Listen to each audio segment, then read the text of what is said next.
매일 새벽 3시 눈이 번쩍 떠진 채 다시 잠들지 못하는 친구 김원장.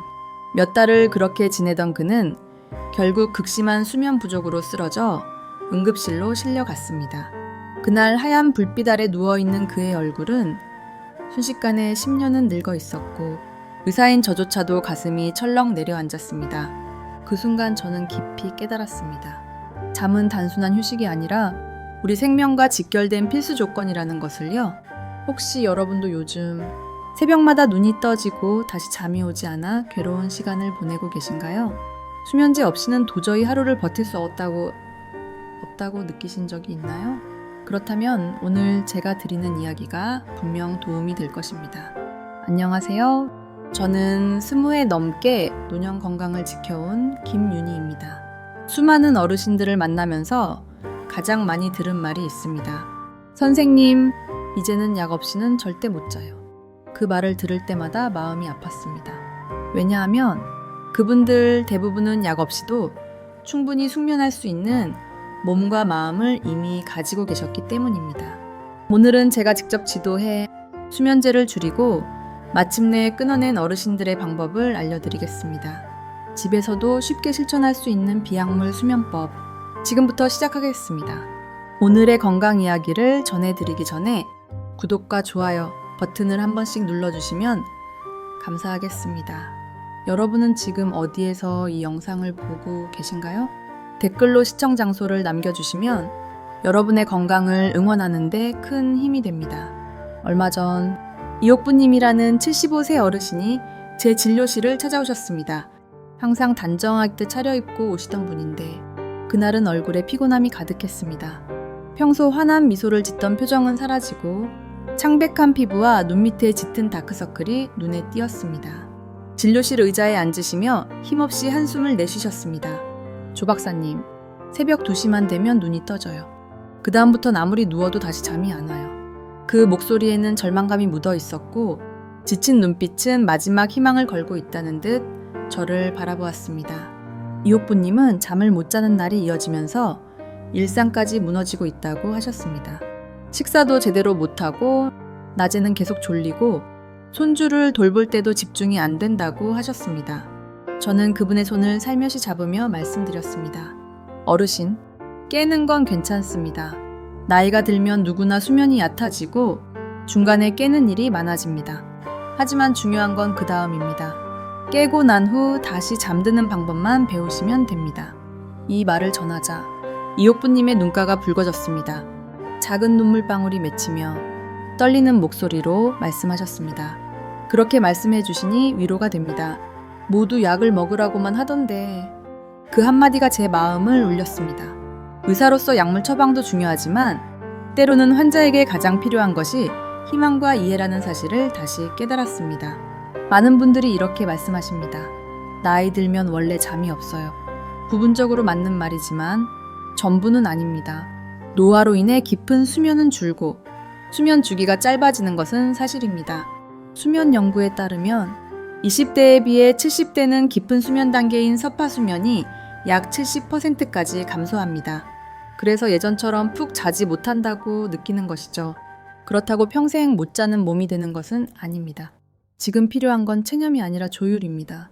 예전처럼 밤 11시부터 아침 7시까지 쭉 자는 대신 새벽에 한두 번 깼다가 다시 자는 분절 수면도 정상이라는 것을 받아들이는 것부터 시작해야 합니다.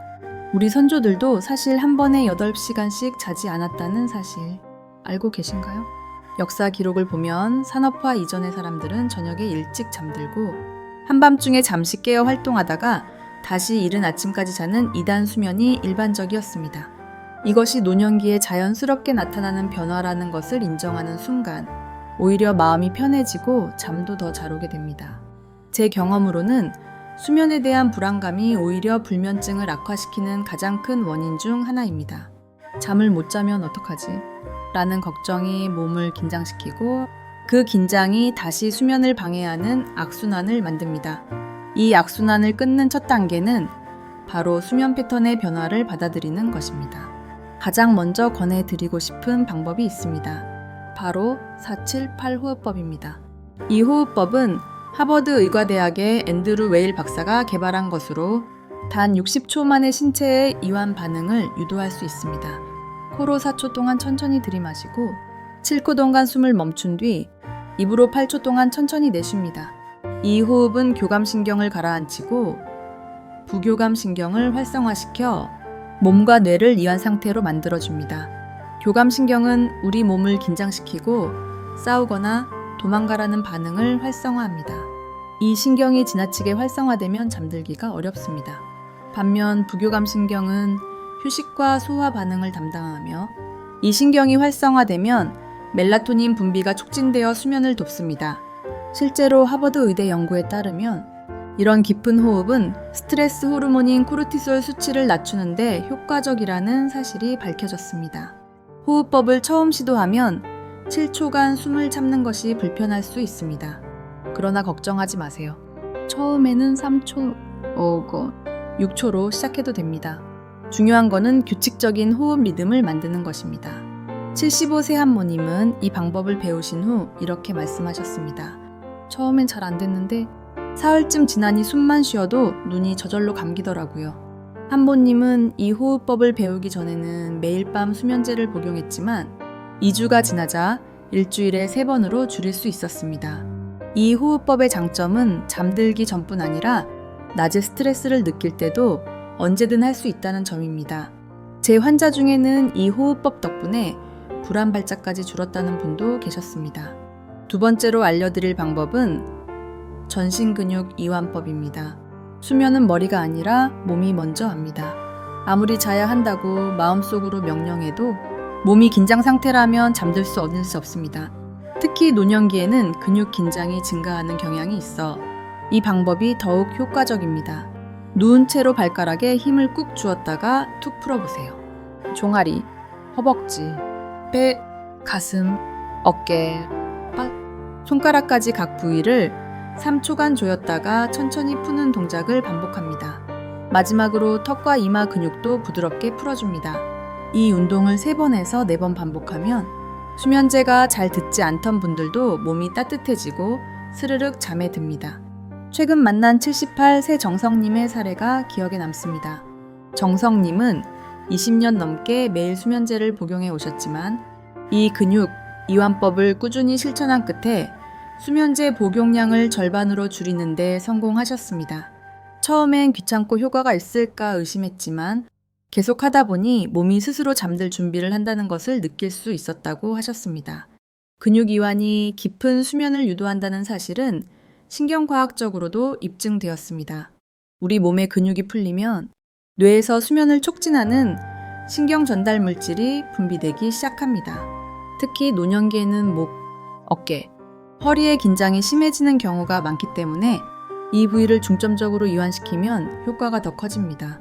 이 근육 이완법의 변형으로 따뜻한 물로 목욕한 뒤 시원한 방에서 이불을 덮는 방법이 있습니다. 천이 떨어지면서 자연스럽게 졸음이 오기 때문입니다.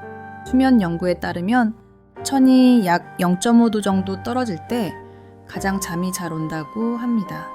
따라서 따뜻한 목욕 후 시원한 침실에서 자는 것이 수면에 도움이 됩니다. 많은 분들이 불을 끄고 누우면 그제야 생각이 꼬리를 물고 이어진다고 말씀하십니다.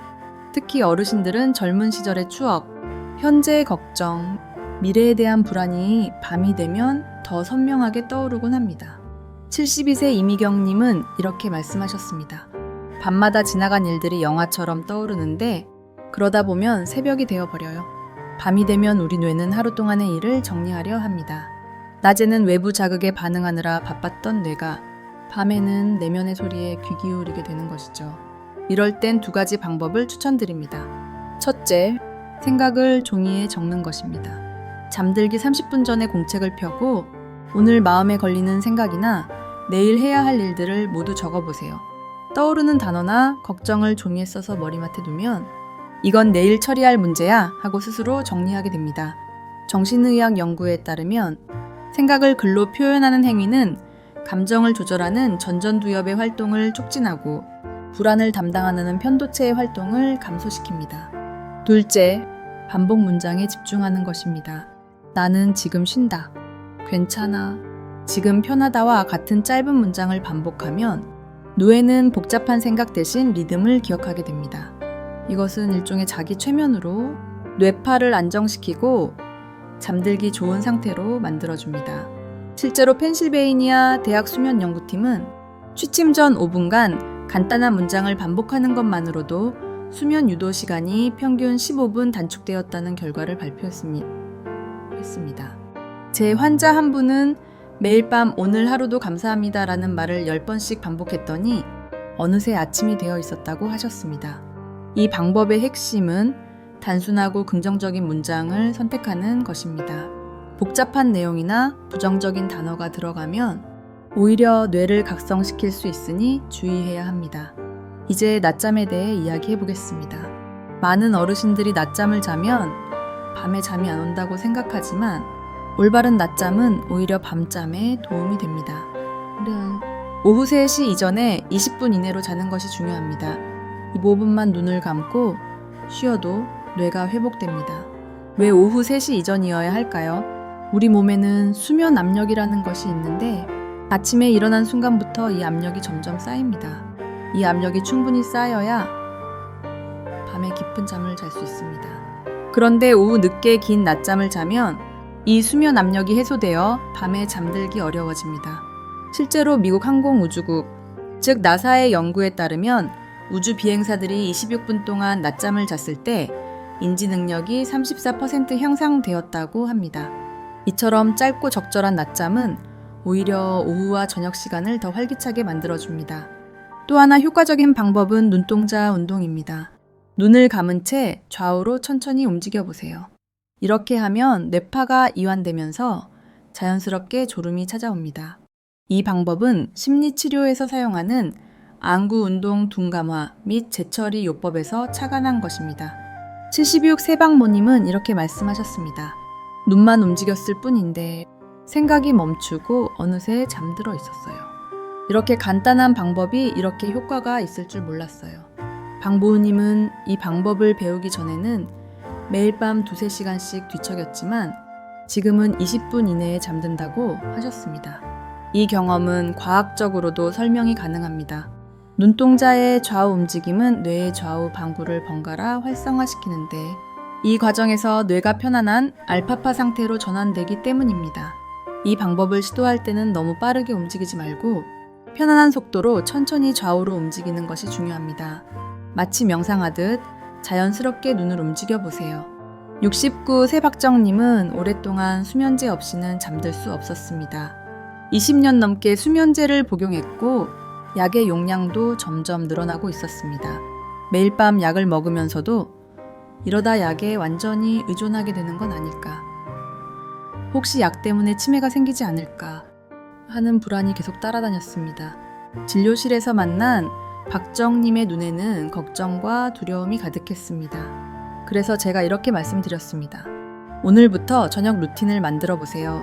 아이들에게 자장가를 불러주듯 어른도 잠들기 위한 의식이 필요합니다.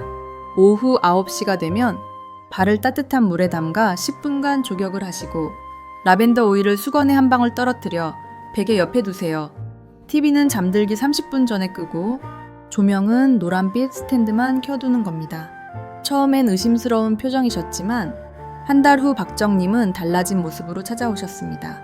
수면제를 절반으로 줄였고 이제는 약 없이도 무섭지 않아요.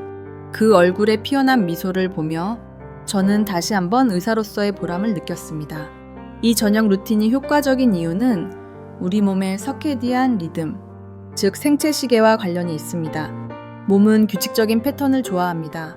매일 같은 시간에 같은 활동을 반복하면 생체시계가 그 리듬을 기억하고 자연스럽게 수면 준비를 시작합니다. 발조격은 천을 살짝 올렸다가 다시 내려가게 하면서 멜라토닌 분비를 촉진합니다. 라벤더 향은 신경 안정 효과가 있다는 것이 여러 연구에서 입증되었습니다. 그리고 TV나 스마트폰 같은 블루라이트 기기는 멜라토닌 분비를 억제하므로 잠들기 전에는 멀리하는 것이 좋습니다. 노란빛 조명은 푸른빛보다 수면을 방해하지 않기 때문에 취침 전 조명으로 적합합니다. 이 모든 요소들이 함께 작용해 몸과 마음을 수면 모드로 전환시키는 것입니다. 저는 환자분들께 항상 이렇게 말씀드립니다. 잠은 손님입니다. 전쟁이 아닙니다. 싸워서 이기는 것이 아니라 몸과 마음을 준비해 놓고 조용히 기다리는 손님처럼 맞이하는 것입니다. 지금 잠이 오지 않아도 괜찮다고 생각해 보세요. 그 말 한마디가 마음을 편안하게 만들어줄 수 있습니다. 잠들지 못해 불안해하면 오히려 각성 상태가 높아져 잠을 더 방해합니다. 억지로 잠을 청하려 하지 말고 그냥 몸을 쉬게 하는 것만으로도 충분합니다. 82세 윤명자님은 오랫동안 불면증으로 고생하셨습니다. 병원에서 처방받은 약을 복용해도 효과가 없었고 점점 더 강한 약을 원하게 되었습니다. 어느 날 제가 여쭤봤습니다. 혹시 잠을 못 자면 어떤 생각이 드세요? 윤명자님은 잠시 생각하더니 이렇게 답하셨습니다. 무서워요. 잠을 못 자면 내일 하루를 어떻게 버틸지 겁이 나요.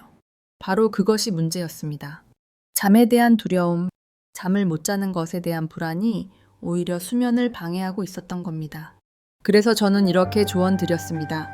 오늘 밤 잠을 자든 못 자든 내일은 또 해가 뜨고 하루가 시작됩니다. 잠을 자지 못해도 괜찮다고 스스로에게 말해보세요. 그리고 2주 후 윤명자님은 밝아진 얼굴로 찾아오셨습니다. 선생님, 신기해요. 잠을 못 자도 괜찮다고 생각하니 오히려 잠이 오더라고요. 이것이 바로 심리치료 기법 중 하나인 역설적 의도의 원리입니다. 불안을 억지로 피하려 하지 않고 오히려 받아들일 때 불안이 줄어드는 현상입니다. 제가 만났던 수많은 어르신들이 그랬듯이 여러분도 약 없이 충분히 잠드실 수 있습니다. 잠을 믿어주는 것. 그것이 가장 중요한 첫걸음입니다. 오늘 말씀드린 방법들은 당장 효과가 나타나지 않을 수도 있습니다. 하지만 꾸준히 실천하다 보면 분명 변화가 찾아옵니다. 저는 40년간의 임상 경험을 통해 이것을 확신합니다. 73. 새 김영식님은 처음 저를 찾아왔을 때 이렇게 말씀하셨습니다. 평생 잠 때문에 고생하다 죽겠네. 그러나 꾸준한 수면 습관 개선과 비약물적 접근을 통해 석 달 후에는 수면제 없이도 6시간 이상 주무실 수 있게 되었습니다. 김영식님은 이제 잠자리에 들 때 더 이상 두렵지 않다고 했습니다. 오히려 기대가 됩니다. 이것이 오늘 제가 여러분께 전하고 싶은 메시지입니다. 수면은 억지로 얻는 것이 아니라 자연스럽게 찾아오는 것입니다. 우리가 해야 할 일은 몸과 마음을 준비시키고 기다리는 것뿐입니다. 오늘 내용을 정리해 보겠습니다. 첫째, 노년기의 수면 패턴 변화는 자연스러운 현상입니다. 깊은 수면이 줄고 중간에 깨는 횟수가 늘어나는 것은 정상적인 노화 과정의 일부입니다. 둘째, 4, 7, 8호흡법으로 신경계를 이완시키세요. 코로 들이마시고 숨을 참았다가 천천히 내쉬는 이 단순한 호흡만으로도 자율신경계의 균형을 회복할 수 있습니다. 셋째, 전신근육이완법으로 몸의 긴장을 풀어주세요. 발끝부터 이마까지 차례로 긴장시키고 이완하는 방법은 신체적 긴장을 해소하고 마음의 안정까지 가져다 줍니다.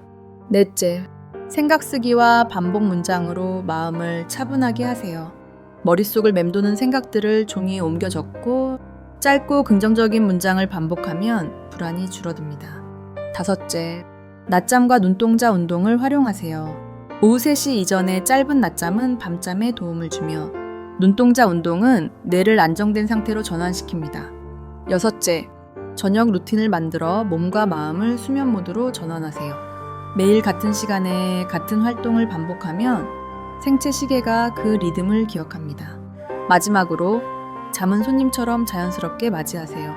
억지로 잠을 청하려 하지 말고 못 자도 괜찮다는 마음가짐으로 편안하게 기다리세요. 오래전 중국의 장자는 이렇게 말했습니다. 잠을 청하려 애쓰면 오히려 멀어진다. 그저 편안히 누워 흐르는 물처럼 자연을 따르면 잠은 저절로 찾아온다. 이 2500년 전의 지혜가 현대 수면의학에서도 여전히 유효하다는 사실, 놀랍지 않으신가요? 물론 수면제가 꼭 필요한 경우도 있습니다. 현대의학의 발전으로 우리는 다양한 수면 보조제를 활용할 수 있고 심각한 불면증에는 약물 치료가 효과적일 수 있습니다. 하지만 그 전에 자연스러운 방법을 먼저 시도해보는 것, 그것이 제 오랜 경험에서 나온 진심 어린 조언입니다. 의사로서 40년 넘게 환자들을 돌보며 깨달은 것이 있습니다. 약은 때로 증상을 가릴 수 있지만 진정한 치유는 우리 몸과 마음의 자연스러운 균형이 회복될 때 찾아온다는 것입니다. 여러분의 몸은 스스로 치유할 수 있는 놀라운 능력을 가지고 있습니다. 그 능력을 믿고 오늘 밤부터 작은 변화를 시작해 보세요. 처음에는 효과가 미미할 수 있습니다. 며칠이 걸릴 수도 있고 몇 주가 걸릴 수도 있습니다. 그러나 포기하지 마세요. 제가 만났던 수많은 환자들이 그랬듯 여러분도 건강한 수면을 되찾을 수 있습니다. 자연의 리듬을 존중하는 것도 잊지 마세요. 아침에 일어나면 햇빛을 충분히 쬐고 저녁에는 조명을 어둡게 하는 것만으로도 멜라토닌 분비가 정상화될 수 있습니다. 규칙적인 식사와 적절한 운동도 수면질을 높이는 데 큰 도움이 됩니다. 특히 저녁 식사 후 10분 산책은 소화를 돕고 수면 준비에도 도움이 됩니다. 이렇게 간단한 생활 습관만 바꿔도 놀라운 변화를 경험할 수 있습니다. 제 진료실을 찾는 많은 어르신들이 처음에는 이렇게 묻습니다. 정말 이렇게 간단한 방법으로 잠을 잘 수 있을까요? 그러나 2달, 3달 후 다시 만나면 이렇게 말씀하십니다. 약 없이도 잘 자고 있어요. 여러분도 그 변화의 주인공이 되실 수 있습니다. 오늘 밤부터 한번 시도해보세요. 오늘의 내용이 여러분의 건강에 도움이 되었기를 바랍니다. 이 정보가 필요하신 주변 분들이 계시다면 영상을 공유해주세요. 그리고 구독과 좋아요도 잊지 말아주세요. 오늘 영상을 보신 후 여러분의 다짐을 댓글로 남겨주시면 감사하겠습니다. 건강한 날들이 이어지길 바랍니다. 감사합니다.